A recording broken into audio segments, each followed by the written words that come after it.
Magandang araw mga katits, ipakikita ko tong dalawang excellent marker yan, klarong klaro, yan, kasi ang isang daliri,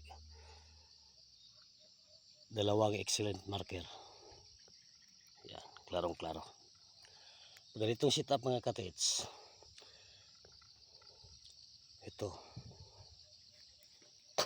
hahanapin natin ang coordinate marker, yan, klarong klaro yan, dalawang excellent marker yan, yan, pasok ang isang daliri, yan. Dito naman may hole na may kasi ang dalawang daliri. Pointer yan pag ganyang marker, pointer.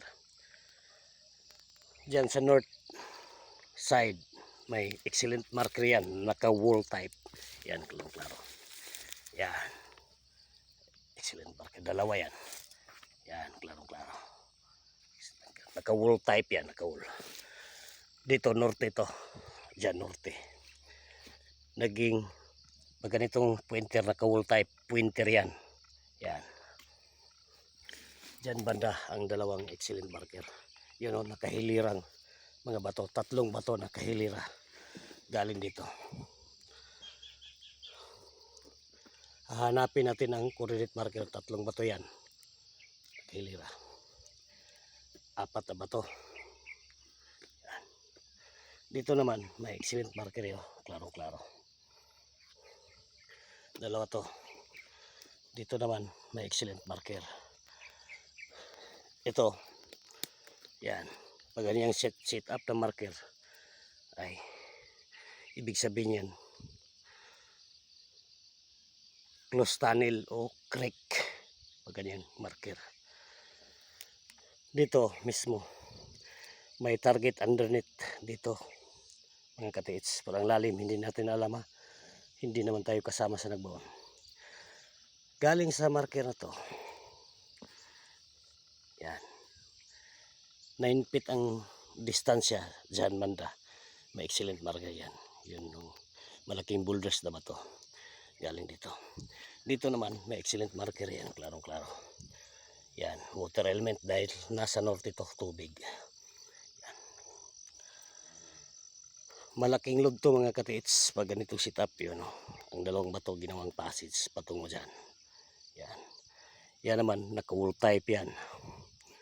Dito na mismo ang target underneath dahil may excellent marker yan, klarong klaro. Yan o. Yan. Diyan na mismo ang opening patungo sa target underneath, patungo sa itim. Diyan na mismo. Ngayon mga katiits, ito naman o. Yan o. Dito. Yan. May target dito. Dito mismo. Diyan. Dahil may history to na talagang may Japanese army noon ng panahon ng World War II. Nakita ng mga katutubo. Dito sa area na to ay daan-daan ang mga sundalo. Sobrang dami nila. Yan. Diyan.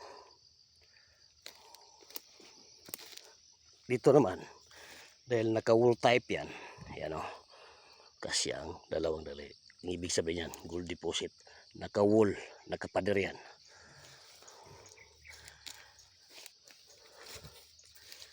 Oh, yan o. Ginawa pang pointer patungo dito. Dito sa bato na to. Yan. Dito naman may coordinate marker na dalawang excellent marker.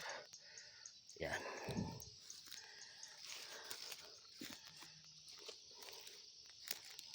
Ito naman may tatlong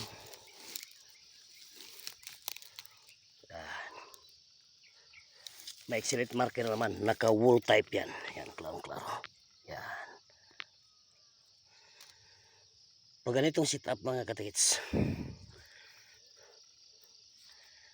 yan, tatlong bato na magka-triangulo, ginawang lock yan, yung malaking boulders sa ibabaw. Diyan kadadaan, dalawang bato, ginawang passageway. Yun, may lock. Yun. Dito na mismo ang target underneath dahil may pointer yan na hole. Yan. Klarong-klaro mga katiits. Dito na mismo ang target underneath. Pero pag ganitong setup mga katiits, bunker load to. Hindi to babasta hukayin. Kahit marami kang pera, mahihirapan ka nito. Thank you for watching mga katiits. Salamat sa mga subscribers, mga viewers. Thank you sa inyong lahat mga katiits.